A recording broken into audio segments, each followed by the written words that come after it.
जय हिंद। देखिए अमेरिका पूरी दुनिया पे कैसे रूल करता है और इस युद्ध में ईरान पर इजराइल और अमेरिका ने मिलकर कौन कौन से हथियार का यूज किया है, किन जहाजों का यूज किया है और कैसे वो रडार को जाम कर देते हैं, मिसाइल को चकमा दे देते हैं, उन वो कैसे किसी देश के अंदर घुस के वेनेजुएला के राष्ट्रपति को लेकर चले गए, पता तक नहीं चलने गया।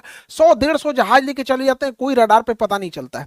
तो देखिए इतनी टेक्नोलॉजी के लिए पैसे की जरूरत पड़ती है। तो अमेरिका ने सेकेंड वर्ल्ड वॉर के समय से ही पूरा इंतजाम कर रखा था। अमेरिका दुनिया में ऐसे संगठनों का काम किया है जो अमेरिका के लिए काम करते हैं, जैसे international monetary fund, IMF. IMF दुनिया में ना, सब किसी को अगर शॉर्ट टर्म के लिए लोन की जरूरत है, 1 साल 2 साल के लिए शॉर्ट टर्म के लिए लोन की जरूरत है, तो आईएमएफ देता है।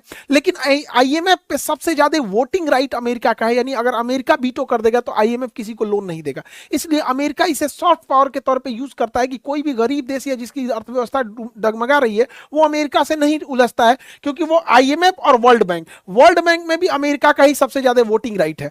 तो अगर आपको लॉन्ग टर्म लोन चाहिए, 50 साल के लिए, 30 साल के लिए, बुलेट ट्रेन बनाने के लिए लॉन्ग टर्म लोन चाहिए तो वर्ल्ड बैंक से लेना पड़ेगा, शॉर्ट टर्म लोन चाहिए तो आईएमएफ से लेना पड़ेगा। और इन दोनों पर अमेरिका चाहेगा तभी लोन देंगे लोग, अदरवाइज में नहीं देंगे, क्योंकि इन बैंकों के निर्माण में सबसे ज्यादा पैसा अमेरिका ने ही लगाया था, क्योंकि सेकेंड वर्ल्ड वॉर के समय किसी के पास पैसा नहीं था, तो अमेरिका के खिलाफ कोई नहीं जाता है। अमेरिका डब्ल्यूटीओ में सबसे ज्यादा दबदबा रखता है, वो चाहेगा तो उसके व्यापार को सुरक्षित रहेगा, उसके गूगल को आप एंट्री में नहीं रोक सकते,